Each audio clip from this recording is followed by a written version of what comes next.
Hey guys, and welcome back to Living with Charnelle. I'm excited to share a new recipe with you today. If this is your first time here and you want to learn how to cook and make good recipes, you are at the right place. Start by clicking the subscribe button to show your support and hit the notification bell to stay up to date with upcoming videos. If you like this type of content, please don't forget to give it a thumb up. I upload new videos Wednesdays and Saturdays. For this recipe, you will need chicken, whipping cream, shrimp, butter, cheese. I have 2 packs of Italian style cheese. It has different cheeses in it.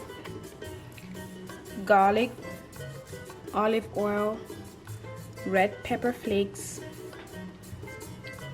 milk, obviously your pasta, salt, white pepper, parsley leaves, and black pepper.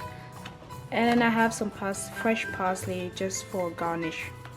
Now optional, I'm going to be adding to mine some fajita seasonings, onion, half of this, broccoli, rosemary, and I'm eating mine with some garlic toast.